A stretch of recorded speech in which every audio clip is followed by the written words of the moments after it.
കേരളത്തിലെ ഏറ്റവും പഴയ സെൻട്രൽ ജയിൽ ഏതാണ്? Thiruvananthapuram central jail. ജയിൽ ചട്ടപ്രകാരം കേരളത്തിലെ ജയിൽ ഭരണത്തെ എത്ര മേഖലകളായി തിരിച്ചിട്ടുണ്ട്? 3. റീജിയണൽ തലത്തിൽ ജയിൽ വകുപ്പിന് നേതൃത്വം നൽകുന്ന ഉദ്യോഗസ്ഥൻ ആരാണ്? DIG. കുട്ടികൾക്കായി പ്രവർത്തിക്കുന്ന കേരളത്തിലെ ജയിൽ സംവിധാനം ബോസ്റ്റൽ സ്കൂൾ 18 മുതൽ 21 വയസ്സ് വരെയുള്ളവർക്ക് വേണ്ടിയിട്ടാണ്.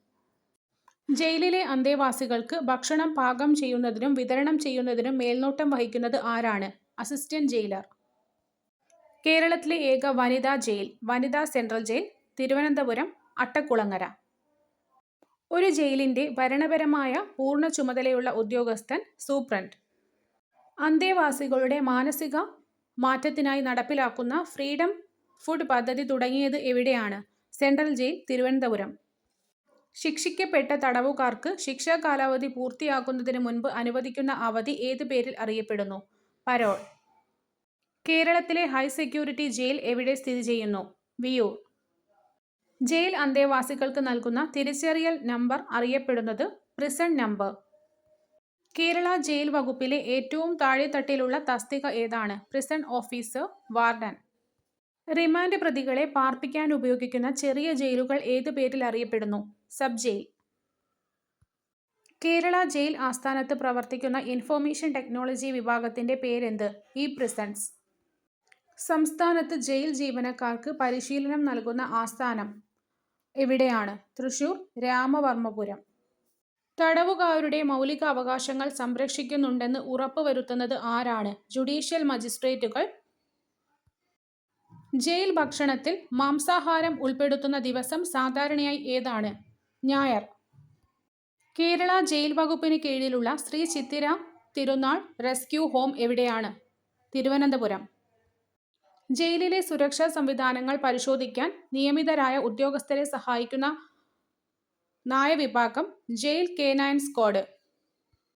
ജയിലിലെ ശിക്ഷാ കാലയളവിൽ മികച്ച പെരുമാറ്റം കാഴ്ചവെക്കുന്നവർക്ക് ശിക്ഷയിൽ ലഭിക്കുന്ന ഇളവ് റിമിഷൻ. കേരളത്തിലെ രണ്ടാമത്തെ തുറന്ന ജയിൽ എവിടെയാണ്? ചീമേനി, കാസർകോട്. മഴവില്ല് എന്ന പദ്ധതി ജയിലിൽ ആർക്കുവേണ്ടിയുള്ളതാണ്? ട്രാൻസ്ജെൻഡർ അന്തേവാസികൾക്ക്. ജയിൽ ഉദ്യോഗസ്ഥരുടെ യൂണിഫോമിൽ ധരിക്കുന്ന നക്ഷത്രങ്ങളുടെ എണ്ണം അനുസരിച്ച് പദവി തിരിച്ചറിയാം. ഈ നക്ഷത്രം ധരിക്കുന്ന ഉദ്യോഗസ്ഥൻ അസിസ്റ്റന്റ് ജയിലർ. ഒരു നക്ഷത്രം ധരിക്കുന്ന ഉദ്യോഗസ്ഥൻ അസിസ്റ്റന്റ് ജയിലർ. കേരള ജയിൽ വകുപ്പ് ഏത് മന്ത്രാലയത്തിന് കീഴിലാണ് വരുന്നത്? ആഭ്യന്തര വകുപ്പ്. കേരളത്തിലെ ഏറ്റവും പഴയ jail Kozhikode special sub jail. കേരളത്തിലെ ആദ്യത്തെ സെൻട്രൽ ജയിൽ ഏതു വർഷമാണ് സ്ഥാപിതമായത്? 1896. തിരുവനന്തപുരം പൂജപ്പുരയിലെ സെൻട്രൽ ജയിലിൽ നിലവിൽ വന്നത് എന്നാണ്? 1886. നെട്ടുകാൽ തേര് തുറന്ന ജയിൽ ഉദ്ഘാടനം ചെയ്തത് 1962 ഓഗസ്റ്റ് 28. കൊച്ചിയിലെ സെൻട്രൽ ജയിൽ വിയ്യൂരിലേക്ക് മാറ്റിയ വർഷം 1914. തിരുവിതാംകൂറിൽ ജയിൽ ഇൻസ്പെക്ടർ ജനറൽ തസ്തിക ആദ്യമായി രൂപീകരിച്ചത് എന്ന്? 1953. കേരള ജയിൽ ചട്ടങ്ങൾ ആദ്യമായി രൂപീകരിച്ചത് ഏത് വർഷം? 1958. കേരളത്തിലെ ആദ്യത്തെ വനിതാ ജയിൽ സ്ഥാപിതമായത് എവിടെ? Neyyattinkara 1990. Kerala prisons and correctional services act നിലവിൽ വന്ന വർഷം 2010. ജയിൽ ഉദ്യോഗസ്ഥർക്ക് പരിശീലനം നൽകുന്ന state institute of correctional administration SICA സ്ഥാപിതമായ വർഷം 1957. നെട്ടുകാൽ തേര് തുറന്ന ജയിൽ സ്ഥാപിക്കുന്നതിന് മുൻകൈ എടുത്ത അന്നത്തെ ആഭ്യന്തരമന്ത്രി ആര്? PT ചാക്കോ. സംസ്ഥാനത്തെ ആദ്യത്തെ ഹൈ സെക്യൂരിറ്റി ജയിൽ വിയ്യൂർ. ഏറ്റവും ഒടുവിൽ നാലാമതായി നിലവിൽ വന്ന സെൻട്രൽ ജയിൽ തവനൂർ. ജയിൽ നിയമപ്രകാരം പ്രൊഹിബിറ്റഡ് ആർട്ടിക്കിൾസ് എന്നാൽ? മദ്യം, മയക്കുമരുന്ന്, മൊബൈൽ ഫോൺ. തടവുകാരുടെ പരാതികൾ കേൾക്കാൻ ജയിൽ സന്ദർശിക്കുന്ന മജിസ്ട്രേറ്റ് വിസിറ്റിംഗ് മജിസ്ട്രേറ്റ്. ജുവനൈൽ തടവുകാരെ പാർപ്പിക്കേണ്ടത് എവിടെ? Observation home. ജയിൽ ഉദ്യോഗസ്ഥരുടെ യൂണിഫോം നിശ്ചയിക്കുന്നത് ആരാണ്? സംസ്ഥാന സർക്കാർ. ജയിൽ നിയമങ്ങൾ ലംഘിക്കുന്ന തടവുകാരെ പാർപ്പിക്കുന്ന സെൽ പണിഷ്മെന്റ് സെൽ അഥവാ സോളിറ്ററി കൺഫൈൻമെന്റ്. തടവുകാരെ കോടതിയിൽ ഹാജരാക്കുന്നതുമായി ബന്ധപ്പെട്ട നിയമം prisoners attendance in court act. തടവുകാരുടെ മാനസിക ആരോഗ്യത്തിന് മുൻഗണന നൽകുന്ന ഉദ്യോഗസ്ഥൻ സൈക്കോളജിസ്റ്റ് അഥവാ മെഡിക്കൽ ഓഫീസർ. തുറന്ന ജയിലുകൾ സ്ഥാപിക്കുന്നതിനെക്കുറിച്ച് പറയുന്ന ആക്ട് സെക്ഷൻ 6. ഒരു തടവുകാരനെ മറ്റൊരു ജയിലിലേക്ക് മാറ്റാൻ ഉത്തരവിടുന്നത് ആരാണ്? Jail DGP. തടവുകാരുടെ തൊഴിലും വേതനവും സംബന്ധിച്ച വിവരം നൽകുന്ന സെക്ഷൻ 65. റിമാൻഡ് പ്രതികളെ പാർപ്പിക്കുന്നത് എവിടെയാണ്? ജില്ലാ ജയിൽ അല്ലെങ്കിൽ സബ് ജയിൽ. ജയിൽ ഉദ്യോഗസ്ഥർ തടവുകാരുമായി കച്ചവടത്തിലേർപ്പെടുന്നത് നിരോധിക്കുന്ന സെക്ഷൻ 18. ജയിലിൽ നിന്ന് രക്ഷപ്പെടുന്നത് ഏത് IPC സെക്ഷൻ പ്രകാരം കുറ്റകരമാണ്? സെക്ഷൻ 224. ശിക്ഷാ കാലയളവിൽ ഇളവ് നൽകുന്ന അധികാരം ആർക്കാണ്? ഗവർണർ അല്ലെങ്കിൽ സർക്കാർ. തടവുകാർക്ക് നിയമസഹായം ഉറപ്പാക്കുന്നതിനെക്കുറിച്ച് പറയുന്ന സെക്ഷൻ 42. ജയിലിലെ സന്ദർശകരെ സംബന്ധിച്ച ചട്ടങ്ങൾ പറയുന്ന സെക്ഷൻ 50. ജയിലിലെ അച്ചടക്ക ലംഘനത്തിന് നൽകാവുന്ന ശിക്ഷകളെക്കുറിച്ച് പറയുന്ന സെക്ഷൻ 72. സ്ത്രീ തടവുകാരെ പാർപ്പിക്കേണ്ട രീതികളെക്കുറിച്ച് വിവരിക്കുന്ന സെക്ഷൻ 31. ജയിൽ ഉദ്യോഗസ്ഥരുടെ ചുമതലകളെക്കുറിച്ച് പറയുന്ന സെക്ഷൻ 12. തടവുകാരുടെ ഭക്ഷണക്രമം നിശ്ചയിക്കുന്നത് ഏത് സെക്ഷൻ പ്രകാരമാണ്? സെക്ഷൻ 35. ഒരു തടവുകാരന് കഠിന തടവ് അനുഭവിക്കാൻ ശാരീരിക ക്ഷമതയുണ്ടോ എന്ന് സാക്ഷ്യപ്പെടുത്തേണ്ടത് ഏത് വകുപ്പ് പ്രകാരമാണ്? Section 30. Kerala prisons and correctional services management act 2010 section 30 പ്രകാരം ശിക്ഷിക്കപ്പെട്ട ഒരു തടവുകാരനെ ജയിലിൽ പ്രവേശിപ്പിച്ചാൽ എത്ര സമയത്തിനുള്ളിൽ മെഡിക്കൽ ഓഫീസർ പരിശോധിക്കണം? As soon as possible. Section 30 അനുസരിച്ച് പരിശോധനയ്ക്കു ശേഷം മെഡിക്കൽ ഓഫീസർ തടവുകാരന്റെ ആരോഗ്യ വിവരങ്ങൾ എവിടെയാണ് രേഖപ്പെടുത്തേണ്ടത്? ഹിസ്റ്ററി ടിക്കറ്റിൽ. കേരളത്തിൽ തടവുകാരുടെ ക്ഷേമത്തിന് മുൻഗണന നൽകുന്ന ഇപ്പോഴത്തെ നിയമം Kerala prisons and correctional service management rule 2014. Section 30 പ്രകാരം ഒരു തടവുകാരനെ പരിശോധിച്ച ശേഷം മെഡിക്കൽ ഓഫീസർ രേഖപ്പെടുത്തേണ്ട കാര്യങ്ങൾ ഉൾപ്പെടാത്തത് എന്താണ്? തടവുകാരന്റെ മുൻകാല കുറ്റകൃത്യങ്ങൾ ഉൾപ്പെടുന്നില്ല. ജയിൽ അന്തേവാസികൾ തയ്യാറാക്കുന്ന ഭക്ഷണ വിതരണ ശൃംഖലയുടെ പേര് ഫ്രീഡം ഫുഡ് ഫാക്ടറി. ബോർസ്റ്റർ സ്കൂളുകളിൽ പ്രവേശിപ്പിക്കുന്ന തടവുകാരുടെ പ്രായപരിധി എത്ര? 18-നും 21 വയസ്സിനും ഇടയിൽ. എ ക്ലാസ് തടവുകാരിൽ ഉൾപ്പെടുന്നവർ ആരൊക്കെ? പതിവ് കുറ്റവാളി അല്ലാത്തവരും സൽസ്വഭാവികളായിട്ടുമുള്ള തടവുകാർ. വധശിക്ഷയ്ക്ക് വിധിക്കപ്പെട്ട തടവുകാരന്റെ ഭാരവും ഉപയോഗിക്കേണ്ട കയറിന്റെ അളവും തമ്മിലുള്ള ശരിയായ ജോഡി കണ്ടെത്തുക. ഇവയെല്ലാം ശരിയാണ്. 44 കിലോവിൽ താഴെയാണെങ്കിൽ 1.98 മീറ്റർ. 57 കിലോവിന് താഴെയാണെങ്കിൽ 1.83 മീറ്റർ. 70 കിലോവിൽ താഴെയാണെങ്കിൽ 1.68 മീറ്റർ. തടവുകാരന്റെ സാധാരണ അവധി കണക്കാക്കുന്നത് എങ്ങനെ? ഒരു കലണ്ടർ വർഷത്തിൽ 60 ദിവസം, ത്രൈമാസത്തിൽ 15 ദിവസം, 6 മാസത്തിൽ 30 ദിവസം. ശരിയായവ തിരഞ്ഞെടുക്കുക. ഡെറ്റിന്യൂ എന്നാൽ ഏതെങ്കിലും നിയമത്തിന് കീഴിൽ കരുതൽ തടങ്കലിൽ വ്യവസ്ഥ ചെയ്യാൻ ക്ഷമതയുള്ള ഒരു അധികാര സ്ഥാപനം പുറപ്പെടുവിപ്പിച്ച വാറന്റോ റിട്ടോ ഉത്തരവ് വഴി ഒരു പ്രിസണിലേക്ക് അയക്കപ്പെട്ട ഏതൊരാളും എന്ന് അർത്ഥമാക്കുന്നു. ഏതൊക്കെ ജയിലുകൾ സംയോജിപ്പിച്ചാണ് ജയിൽ വകുപ്പ് രൂപം നൽകിയത്? Travancore, Cochin state, British Malabar state ജയിലുകൾ. സെൻട്രൽ ജയിലിൽ വനിതാ തടവുകാർക്കായി പ്രത്യേകം ബ്ലോക്ക് സ്ഥാപിച്ച വർഷം 1904. നിരാലംബരായ തടവുകാർക്ക് ജയിലിൽ നിന്ന് വിടുതൽ ചെയ്യുമ്പോൾ അവരുടെ വീടുകളിൽ എത്തിക്കാനാവശ്യമായ പണം നൽകുന്നതിന് ഉത്തരവ് നൽകിയ വർഷം 1890. കേരള സംസ്ഥാന രൂപീകരണത്തോടെ രൂപം കൊണ്ട ജയിൽ സംവിധാനങ്ങൾ അഥവാ ജയിൽ വകുപ്പുകൾ. ജയിൽ IG-യുടെ കാര്യാലയം, സെൻട്രൽ ജയിലുകൾ, കണ്ണൂർ സെൻട്രൽ ജയിലിനോട് ചേർന്നൊരു ബോർസ്റ്റൽ സ്കൂൾ. ഭക്ഷ്യ ഉൽപാദനത്തിനായി ഹരിത പദവി നേടിയ കേരളത്തിലെ ജയിൽ ചീമേനി തുറന്ന ജയിൽ. തടവുകാർക്ക് ഇൻഷുറൻസ് പരിരക്ഷ ഉറപ്പാക്കിയ കേരളത്തിലെ ആദ്യ ജയിൽ പൂജപ്പുര. കേരളത്തിലെ ജയിലുകളിൽ വീഡിയോ കോൺഫറൻസിംഗ് വഴി കോടതി ഹാജരാക്കൽ സംവിധാനം ആരംഭിച്ച വർഷം 2005. 1921 മലബാർ കലാപത്തിൽ പങ്കെടുത്തവരെ പാർപ്പിച്ചിരുന്ന പ്രധാന ജയിൽ കണ്ണൂർ സെൻട്രൽ ജയിൽ. ബുദ്ധിശക്തി കണക്കാക്കുന്ന ഫോർമുല. ഓപ്ഷൻ എ ആണ് answer. Mental age divided by chronological age into 100. ഭയം, സ്നേഹം, ദേഷ്യം എന്നിവ ഏത് തരം പ്രതികരണങ്ങളാണ്? വികാരാധീനം. സ്വയം തിരിച്ചറിവിനെക്കുറിച്ച് പറഞ്ഞത് ആരാണ്? Self actualisation. Abraham Maslow. പഠനത്തിലെ ശ്രമപരാജയ സിദ്ധാന്തം ആവിഷ്കരിച്ചത്? Trial and error. Thorndike. Gestalt മനഃശാസ്ത്രം എന്തിനാണ് പ്രാധാന്യം നൽകുന്നത്? മുഴുവനായ അവസ്ഥ.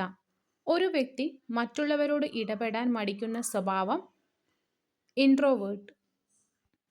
പുതിയൊരു കാര്യം പഠിക്കുന്നതിന് മുൻപ് പഠിച്ച കാര്യം മനസ്സിലാക്കുന്ന അവസ്ഥ? ഇൻഹിബിഷൻ. മോട്ടിവേഷൻ എന്ന പദം ഉണ്ടായത് ഏത് ലാറ്റിൻ വാക്കിൽ നിന്നാണ്? Option A. സമ്മർദ്ദം കുറയ്ക്കാൻ സഹായിക്കുന്ന ഹോർമോൺ? എൻഡോർഫിൻ. മനസ്സിൻ്റെ ബോധപൂർവമല്ലാത്ത ഭാഗത്തെ എന്ത് വിളിക്കുന്നു? അൺകോൺഷ്യസ്. അനുകരണത്തിലൂടെയുള്ള പഠനം? ലേണിംഗ് ബൈ ഒബ്സർവേഷൻ ആരുമായി ബന്ധപ്പെട്ടിരിക്കുന്നു? ആൽഫ്രഡ് ബന്ദൂര. ഒരു വ്യക്തിയുടെ സ്വഭാവത്തിൻ്റെ സ്ഥിരതയുള്ള ഗുണങ്ങളെ എന്ത് വിളിക്കുന്നു? ട്രെയ്റ്റുകൾ. മറ്റൊരാളുടെ വികാരങ്ങൾ മനസ്സിലാക്കുവാനുള്ള കഴിവിനെ എന്ത് വിളിക്കുന്നു? എംപതി. കൗമാരപ്രായത്തെ സംഘർഷഭരിതമായ കാലഘട്ടം എന്ന് വിശേഷിപ്പിച്ചത് ആര്? ജി. Stanley hall. ഒരു വ്യക്തിക്ക് തന്നിൽ തന്നെയുള്ള വിശ്വാസത്തെ എന്ത് വിളിക്കുന്നു? ആത്മവിശ്വാസം. മനുഷ്യൻ്റെ വികാരങ്ങളെ നിയന്ത്രിക്കുന്ന തലച്ചോറിൻ്റെ ഭാഗം? Limbic system. ഭയത്തിനെതിരെയുള്ള സ്വാഭാവിക പ്രതികരണം എന്നാൽ ഫൈറ്റ് ഓർ ഫ്ലൈറ്റ്. ഐക്യു എന്നതിൻ്റെ പൂർണ്ണരൂപം? Intelligence quotient. ശ്രദ്ധ കേന്ദ്രീകരിക്കാൻ കഴിയാത്ത അവസ്ഥയെ എന്ത് വിളിക്കുന്നു? ഡിസ്ട്രാക്ഷൻ. കുട്ടികളിലെ ബുദ്ധിവികാസത്തെക്കുറിച്ച് കോഗ്നിറ്റീവ് ഡെവലപ്മെൻറ്റ് പഠനം നടത്തിയത് ഇവരാരുമല്ല. ഇത്, ഈഗോ, സൂപ്പർ ഈഗോ എന്നീ ആശയങ്ങൾ അവതരിപ്പിച്ചത് സിഗ്മണ്ട് ഫ്രോയിഡ്.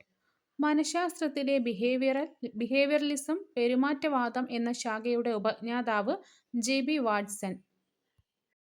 മറവി ഫോർഗെറ്റിംഗ് സംബന്ധിച്ച് പഠനം നടത്തിയ പ്രമുഖ മനഃശാസ്ത്രജ്ഞൻ? എബിൻഹോസ്. മനുഷ്യൻ്റെ പ്രാഥമിക ആവശ്യങ്ങൾ ബേസിക് നീഡ്സ് എന്നതിന് ഉൾപ്പെടുന്നത്? വിശപ്പ്, ദാഹം. ഒരു ഉത്തേജനത്തിന് സ്റ്റിമുലസ് ശരീരം നൽകുന്ന പെട്ടെന്നുള്ള മറുപടിയെ എന്തു വിളിക്കുന്നു? പ്രതികരണം, റെസ്പോൺസ്. ബുദ്ധിശക്തി അളക്കുന്നതിനുള്ള ആദ്യത്തെ ശാസ്ത്രീയ പരീക്ഷണം നടത്തിയത്? ആൽഫ്രഡ് ബിന. ക്ലാസിക്കൽ കണ്ടീഷനിംഗ് എന്ന സിദ്ധാന്തം ആവിഷ്കരിച്ചത്? Ivan Pavlov. മനഃശാസ്ത്രത്തിൻ്റെ പിതാവ് എന്നറിയപ്പെടുന്നത്? William Wundt. മനഃശാസ്ത്രം എന്നാൽ എന്തിനെക്കുറിച്ചുള്ള പഠനമാണ്? പെരുമാറ്റവും മാനസിക പ്രക്രിയയും. ഒരു പ്രത്യേക സാഹചര്യത്തിൽ ഒരാൾ പെരുമാറുന്ന രീതിയെ സ്വാധീനിക്കുന്ന പ്രധാന ഘടകം? ജനിതകം, സാഹചര്യം, വ്യക്തിത്വം. താഴെ പറയുന്നവയിൽ ജൈവിക പ്രേരണ അല്ലാത്തത്? അംഗീകാരം. തിയറി സെറ്റ് അവതരിപ്പിച്ചത്? വില്യം ഔച്ചി. പ്രേരണ ചക്രത്തിലെ ആദ്യ ഘട്ടം ഏതാണ്? ആവശ്യം. താഴെ പറയുന്നവയിൽ മോട്ടിവേഷൻ വർദ്ധിപ്പിക്കാൻ അധ്യാപകൻ ചെയ്യേണ്ടത്? ലക്ഷ്യങ്ങൾ വ്യക്തമാക്കുക. ശരീരത്തിൻ്റെ ആന്തരിക സന്തുലനാവസ്ഥ നിലനിർത്തുന്ന പ്രക്രിയ? ഹോമിയോസ്റ്റാസിസ്. ഒരു ലക്ഷ്യത്തിലെത്താൻ വ്യക്തിയെ സഹായിക്കുന്ന ബാഹ്യവസ്തുക്കൾ അറിയപ്പെടുന്നത്? ഇൻസെൻറ്റീവ്. അടിസ്ഥാനപരമായ ആവശ്യങ്ങളുടെ മുൻഗണനാക്രമം ഹൈറാർക്കി ഓഫ് നീഡ്സ് അവതരിപ്പിച്ചത്? Abraham Maslow. ഒരു വ്യക്തിക്ക് ഉള്ളിൽ നിന്ന് തന്നെ ഉണ്ടാകുന്ന പ്രേരണ ഏതാണ്? ആന്തരിക പ്രേരണ. പ്രേരണയുടെ ഡ്രൈവ് റിഡക്ഷൻ തിയറി ആവിഷ്കരിച്ചത്? Hull. Expectancy theory of motivation ആവിഷ്കരിച്ചത്? Victor Vroom. ഒരു വ്യക്തിക്ക് തൻ്റെ പരാജയത്തിന് യുക്തിപരമായ കാരണങ്ങൾ നിരത്തി ന്യായീകരിക്കുന്ന രീതി? റാഷണലൈസേഷൻ. മരണചോദനയെ ഡെത്ത് ഇൻസ്റ്റിങ്ക്റ്റ് ഫ്രോയിഡ് വിശേഷിപ്പിച്ചത്? താനറ്റോസ്. ജീവൻ നിലനിർത്തുവാനുള്ള ചോദനയെ ലൈഫ് ഇൻസ്റ്റിങ്ക്റ്റ് ഫ്രോയിഡ് വിളിച്ചത്? Eros. The interpretation of dreams എന്ന പുസ്തകം രചിച്ചത് ആര്? Sigmund Freud. മനസ്സിനെ വിശകലനം ചെയ്യാൻ ഫ്രോയിഡ് ഉപയോഗിച്ച പ്രധാന മാർഗം? സ്വപ്ന വിശകലനം. അംഗീകരി അംഗീകരിക്കാൻ കഴിയാത്ത ആഗ്രഹങ്ങളെ അബോധ മനസ്സിലേക്ക് തള്ളുന്ന പ്രക്രിയ റിപ്രഷൻ. മറ്റൊരാളുടെ കുറ്റം സ്വന്തം കുറ്റമായി കാണുന്ന പ്രതിരോധ തന്ത്രം ഐഡന്റിഫിക്കേഷൻ. ലൈംഗിക താൽപ്പര്യങ്ങൾ താൽക്കാലികമായി അടിച്ചമർത്തപ്പെടുന്ന ഘട്ടം ലേറ്റൻസി സ്റ്റേജ്. ശൗചാലയ പരിശീലനം ടോയ്ലറ്റ് ട്രെയിനിങ് പ്രാധാന്യമുള്ള ഘട്ടം അനൽ സ്റ്റേജ്. മനോലൈംഗിക വികാസഘട്ടത്തിൽ ആദ്യത്തേത് ഏത്? Oral stage. ഫ്രോയിഡിന്റെ അഭിപ്രായത്തിൽ സ്വപ്നങ്ങൾ എന്താണ്? അടിച്ചമർത്തപ്പെട്ട ആഗ്രഹങ്ങളുടെ പൂർത്തീകരണം. താഴെ പറയുന്നവയിൽ ഏതാണ് ഒരു വ്യക്തി തന്റെ പരാജയത്തിന് മറ്റൊരാളെയോ മറ്റൊരു സാഹചര്യത്തെയോ കുറ്റപ്പെടുത്തുന്ന അഡ്ജസ്റ്റ്മെന്റ് മെക്കാനിസം? പ്രൊജക്ഷൻ. പരീക്ഷയ്ക്ക് തയ്യാറെടുക്കുന്നതിലെ ഉത്കണ്ഠ കുറയ്ക്കാൻ കുട്ടി മുൻപത്തെ ഒരു ശീലത്തിലേക്ക്, ഉദാഹരണത്തിന് വിരൽ കുടിക്കുക, മടങ്ങുന്നതിനെ എന്ത് വിളിക്കുന്നു? റിഗ്രഷൻ. സ്വന്തം പരാജയത്തെ ന്യായീകരിക്കാൻ ലോജിക്കലായ കാരണങ്ങൾ കണ്ടെത്തുന്ന രീതി റേഷണലൈസേഷൻ. ഒരാൾ സ്വന്തം പരാജയങ്ങളെ മറ്റൊരാളുടെ മേൽ അടിച്ചേൽപ്പിക്കുന്ന പ്രതിരോധ തന്ത്രം ഏതാണ്? പ്രക്ഷേപണം. പ്രൊജക്ഷൻ. കുട്ടികൾ കളിക്കിടെ മുതിർന്നവരെ അനുകരിക്കുന്നത് ഏത് ക്രമീകരണ രീതിയാണ്? താദാത്മ്യം. ഐഡന്റിഫിക്കേഷൻ. സാമൂഹികമായി അംഗീകരിക്കപ്പെടാത്ത ആഗ്രഹങ്ങളെ ക്രിയാത്മകമായ വഴിയിലൂടെ തിരിച്ചു വിടുന്ന പ്രക്രിയ ഉദാത്തീകരണം. സബ്ലിമേഷൻ. പരീക്ഷയിൽ തോറ്റ കുട്ടി ചോദ്യപേപ്പർ കഠിനമായിരുന്നു എന്ന് പറയുന്ന പ്രതിരോധ രീതി യുക്തീകരണം. റേഷണലൈസേഷൻ. മാനസിക സംഘർഷം മൂലം ഒരാൾ തന്റെ കുട്ടിക്കാലത്തെ പെരുമാറ്റങ്ങളിലേക്ക് മടങ്ങിപ്പോകുന്നതിനെ എന്ത് വിളിക്കുന്നു? പ്രതിഗമനം. റിഗ്രഷൻ. ഓഫീസിലെ ദേഷ്യം വീട്ടിൽ വന്ന് ഭാര്യയോടോ കുട്ടികളോടോ തീർക്കുന്ന രീതി വിസ്ഥാപനം. ഡിസ്പ്ലേസ്മെന്റ്. താഴ്ന്ന നേട്ടങ്ങളുള്ള ഒരാൾ തന്റെ പോരായ്മ പരിഹരിക്കാൻ മറ്റൊരു മേഖലയിൽ കഠിനാധ്വാനം ചെയ്യുന്നു. പരിഹാരം കോമ്പൻസേഷൻ. ഒരു വ്യക്തി തന്റെ ആഗ്രഹത്തിന് വിപരീതമായി പെരുമാറുന്ന രീതി പ്രതിപ്രവർത്തനം. Reaction formation. മനസ്സിന് പ്രയാസമുണ്ടാകുന്ന യാഥാർത്ഥ്യങ്ങളെ അംഗീകരിക്കാൻ വിസമ്മതിക്കുന്നത് നിഷേധം. ഡിനയൽ. ഒരു ലക്ഷ്യം നേടാൻ കഴിയാതെ വരുമ്പോൾ അതിനെക്കുറിച്ചു കാണിക്കുന്നത് കിട്ടാത്ത മുന്തിരിങ്ങ പുളിക്കും. Soul grapes. റേഷണലൈസേഷൻ. തനിക്ക് ഇഷ്ടപ്പെടാത്ത സാഹചര്യങ്ങളിൽ നിന്ന് പകൽക്കിനാവിലൂടെ രക്ഷപ്പെടുന്നത് ഡേ ഡ്രീമിംഗ്. ലൈംഗിക ഊർജത്തെ ഫ്രോയിഡ് വിളിച്ച പേര് ലിബിഡോ. യാഥാർത്ഥ്യബോധത്തോടെ പ്രവർത്തിക്കുന്ന മനസ്സിന്റെ ഭാഗം ഈഗോ. വ്യക്തിത്വത്തിന്റെ ധാർമ്മിക വശത്തെ പ്രതിനിധീകരിക്കുന്നത് എന്താണ്? Super ego. വ്യക്തിത്വത്തിന്റെ ആനന്ദ തത്വം അനുസരിച്ച് പ്രവർത്തിക്കുന്ന ഭാഗം ഇഡ്. മനുഷ്യ മനസ്സിനെ ഫ്രോയിഡ് എത്ര നിലകളായി തിരിച്ചിട്ടുണ്ട്? 3. മനോവിശ്ലേഷണ സിദ്ധാന്തത്തിന്റെ പിതാവ് സിഗ്മണ്ട് ഫ്രോയിഡ്. അബോധ മനസ്സിലെ കാര്യങ്ങൾ പുറത്തു കൊണ്ടുവരാൻ ഫ്രോയിഡ് ഉപയോഗിച്ച മാർഗം ക്ലേശരഹിത സ്മരണ. Free association. മനോലൈംഗിക വികാസത്തിന്റെ അവസാന ഘട്ടം ജനറ്റൈൽ ഘട്ടം. കുട്ടികളിലെ ഈഡിപ്പസ് കോംപ്ലക്സ് ഏത് ഘട്ടത്തിൽ പ്രകടമാകുന്നു? Phallic stage. യാഥാർത്ഥ്യബോധത്തിന്റെ റിയാലിറ്റി പ്രിൻസിപ്പിൾ അടിസ്ഥാനമാക്കി പ്രവർത്തിക്കുന്നത് ഈഗോ. സുഖാന്വേഷണ തത്വം പ്ലഷർ പ്രിൻസിപ്പിൾ അടിസ്ഥാനമാക്കി പ്രവർത്തിക്കുന്നത് ഈത്. ഉത്കണ്ഠയിൽ നിന്നും ഇച്ഛാഭംഗത്തിൽ നിന്നും രക്ഷ നേടാൻ മനസ്സ് അബോധപൂർവമായി പ്രയോഗിക്കുന്ന തന്ത്രങ്ങളെ എന്തു വിളിക്കുന്നു? Defence mechanism. മാനസിക സമ്മർദ്ദത്തോട് ശരീരം പ്രതികരിക്കുന്ന ഘട്ടങ്ങളെ വിവരിക്കുന്ന സിദ്ധാന്തം ആവിഷ്കരിച്ചത് ഹാൻസ് സെല്യ. ഒരേ സമയം ആകർഷകമായ 2 ലക്ഷ്യങ്ങളിൽ ഒന്ന് തിരഞ്ഞെടുക്കേണ്ടി വരുമ്പോൾ ഉണ്ടാകുന്ന മാനസിക സംഘർഷം അപ്രോച്ച് കോൺഫ്ലിക്റ്റ്.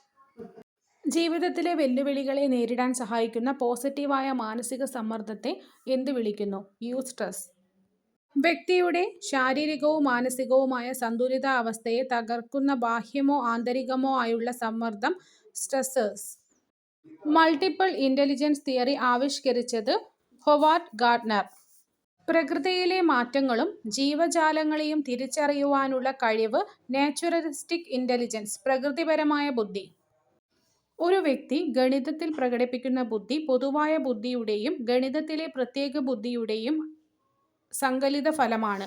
ഈ പ്രസ്താവന താഴെ പറയുന്നവയിൽ ഏത് ബുദ്ധി സിദ്ധാന്തവുമായി ബന്ധപ്പെട്ടിരിക്കുന്നു? ദ്വിഘടന സിദ്ധാന്തം.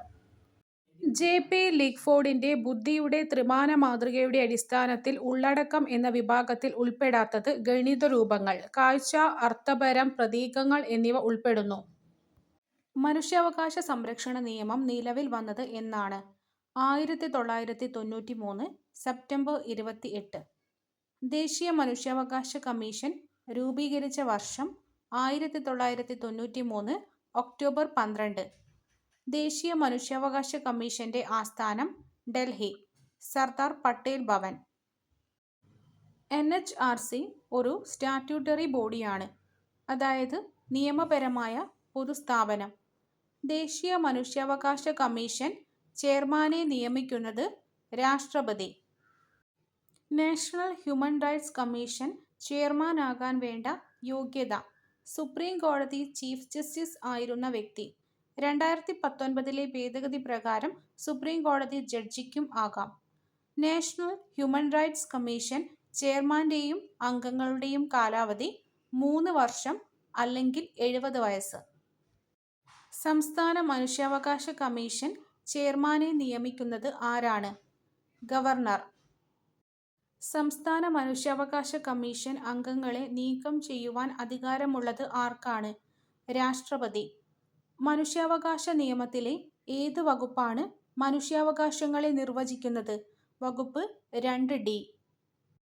ദേശീയ മനുഷ്യാവകാശ കമ്മീഷൻ ചെയർമാനെ തിരഞ്ഞെടുക്കുന്ന കമ്മിറ്റിയുടെ അധ്യക്ഷൻ ആരാണ്? പ്രധാനമന്ത്രി. അന്താരാഷ്ട്ര മനുഷ്യാവകാശ ദിനമായി ആചരിക്കുന്നത് എന്നാണ്? ഡിസംബർ 10. സാർവത്രിക മനുഷ്യാവകാശ പ്രഖ്യാപനം ഐക്യരാഷ്ട്രസഭ അംഗീകരിച്ച വർഷം 1948.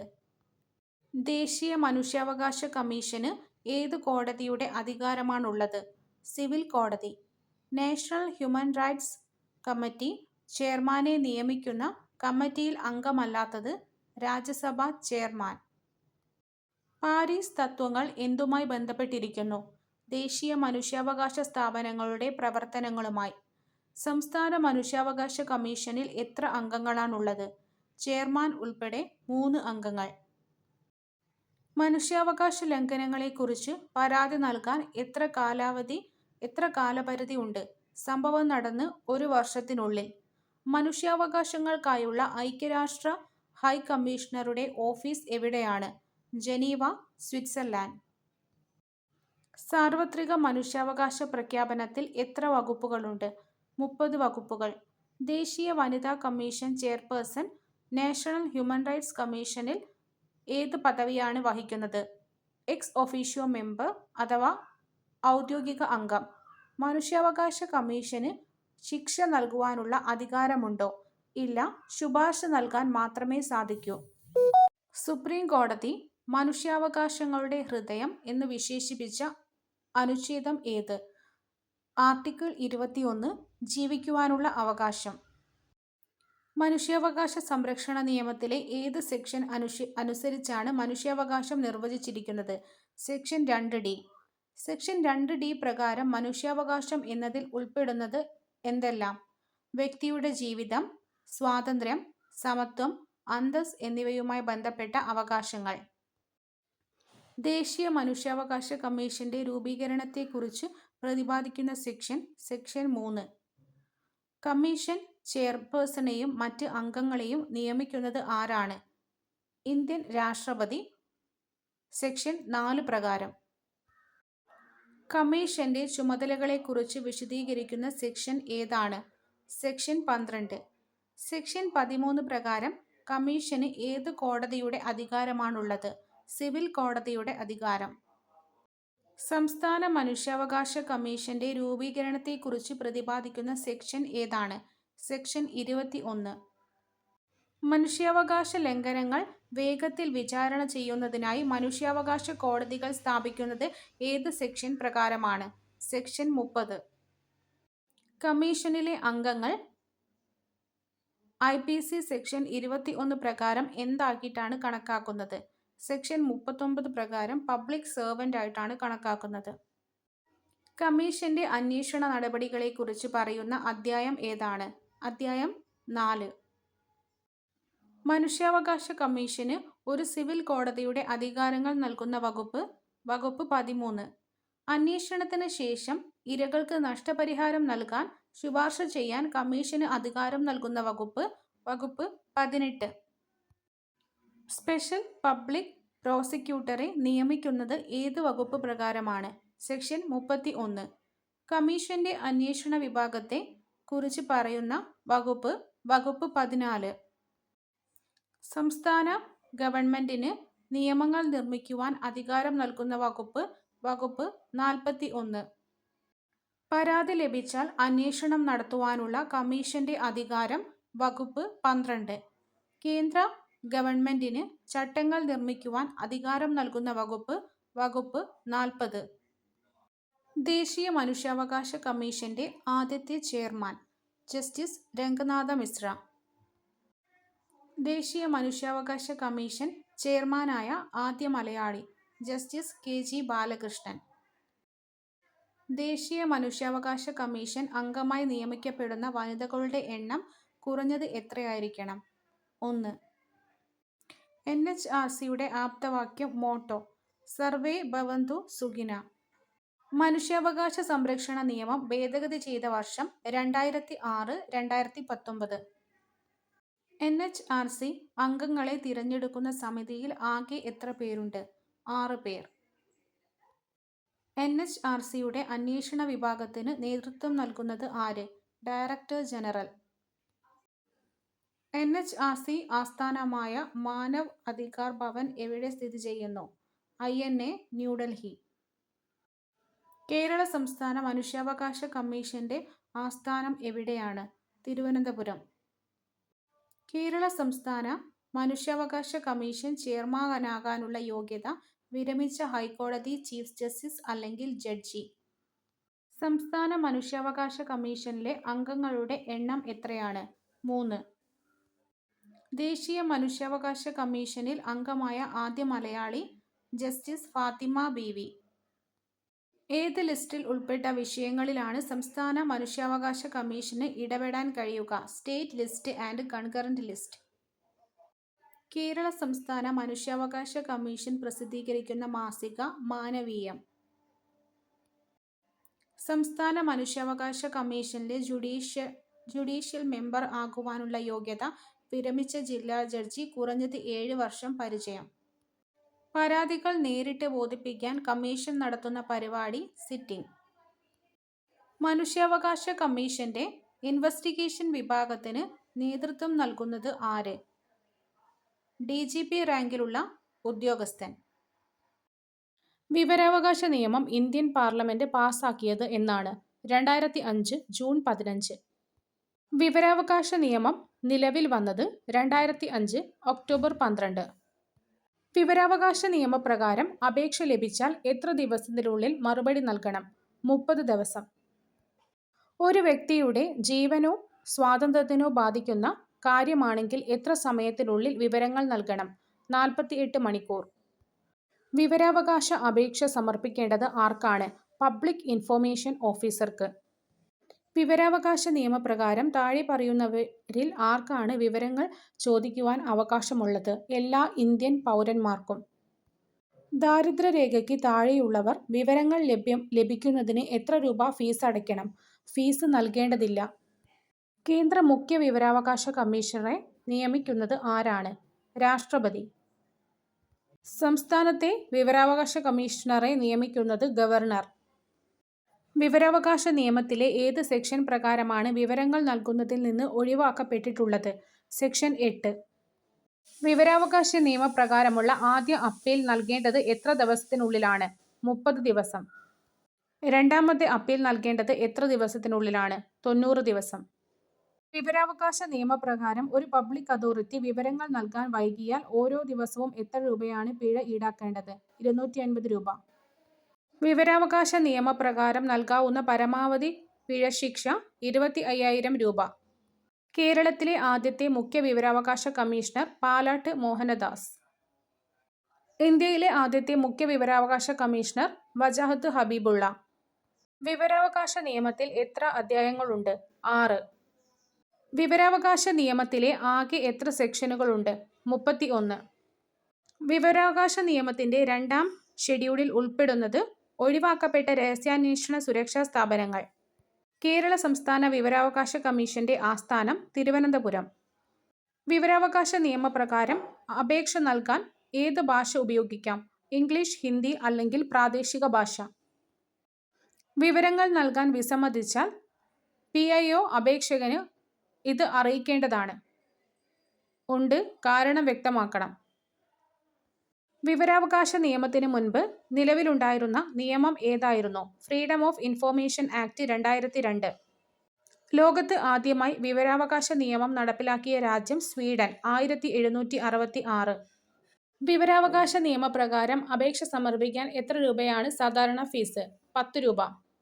വിവരാവകാശ കമ്മീഷണർമാരുടെ കാലാവധി 3 വർഷം അല്ലെങ്കിൽ കേന്ദ്ര സർക്കാർ നിശ്ചയിക്കുന്ന കാലാവധി.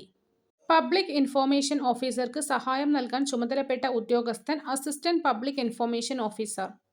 വിവരാവകാശ നിയമപ്രകാരം അപേക്ഷ നൽകാൻ പ്രത്യേക ഫോറം നിർബന്ധമാണോ? അല്ല, വെള്ളക്കടലാസിൽ എഴുതി നൽകാം. മൂന്നാം കക്ഷിയെ സംബന്ധിച്ച വിവരമാണെങ്കിൽ PIO എത്ര ദിവസത്തിനുള്ളിൽ അവർക്ക് നോട്ടീസ് നൽകണം? 5 ദിവസം. വിവരാവകാശ നിയമപ്രകാരം ഒരു പൗരന് ലഭിക്കാത്ത വിവരം രാജ്യത്തിന്റെ സുരക്ഷയെ ബാധിക്കുന്ന രഹസ്യ വിവരങ്ങൾ. വിവരം ഇൻഫോർമേഷൻ എന്നതിനെക്കുറിച്ച് നിർവചിക്കുന്ന വകുപ്പ് സെക്ഷൻ 2 സബ്സെക്ഷൻ F. വിവരാവകാശം റൈറ്റ് ടു ഇൻഫോർമേഷൻ എന്ന് നിർവചിച്ചിരിക്കുന്ന വകുപ്പ് സെക്ഷൻ 2 സബ്സെക്ഷൻ J. പൗരന്മാർക്ക് വിവരാവകാശത്തിന് അർഹതയുണ്ടെന്ന് പ്രസ്താവിക്കുന്ന വകുപ്പ് സെക്ഷൻ 3. പൊതു അധികാരികൾ പബ്ലിക് അതോറിറ്റീസ് വിവരങ്ങൾ സ്വമേധയാ സ്വീകരിക്കണമെന്ന് നിർദ്ദേശിക്കുന്ന വകുപ്പ് സെക്ഷൻ 4 സബ്സെക്ഷൻ 1. പബ്ലിക് ഇൻഫോർമേഷൻ ഓഫീസർമാരെ നിയമിക്കുന്നതിനെക്കുറിച്ച് പറയുന്ന വകുപ്പ് സെക്ഷൻ 5. വിവരങ്ങൾക്കായി അപേക്ഷ സമർപ്പിക്കേണ്ട രീതി വിവരിക്കുന്ന വകുപ്പ് സെക്ഷൻ 6. വിവരങ്ങൾ നൽകുവാനുള്ള സമയപരിധിയെക്കുറിച്ച് പ്രതിപാദിക്കുന്നത് ഏത് വകുപ്പിലാണ്? സെക്ഷൻ 7. ഒരാളുടെ ജീവനെയോ സ്വാതന്ത്ര്യത്തെയോ ബാധിക്കുന്ന വിവരമാണെങ്കിൽ എത്ര സമയത്തിനുള്ളിൽ നൽകണം? 48 മണിക്കൂർ. Section 7 subsection 1. വിവരങ്ങൾ വെളിപ്പെടുത്തുന്നതിൽ നിന്നും ഒഴിവാക്കിയ കാര്യങ്ങൾ സെക്ഷൻ 8 പരാമർശിക്കുന്നു.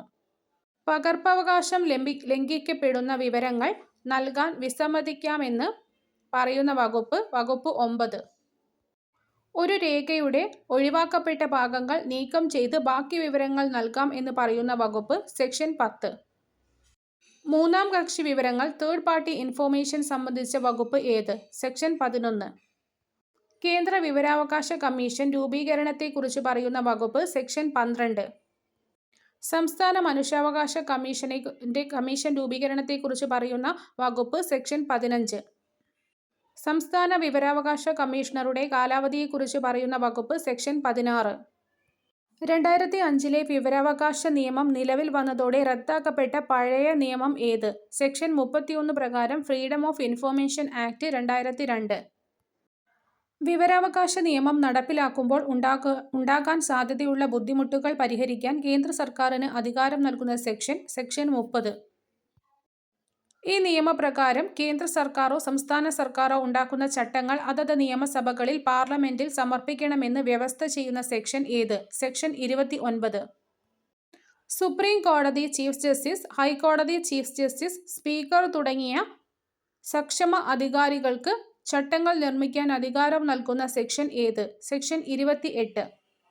വിവരാവകാശ നിയമത്തിലെ വ്യവസ്ഥകൾ നടപ്പിലാക്കുന്നതിനായി ചട്ടങ്ങൾ നിർമ്മിക്കുവാൻ സമുചിത സർക്കാരിന് അധികാരം നൽകുന്ന സെക്ഷൻ 27.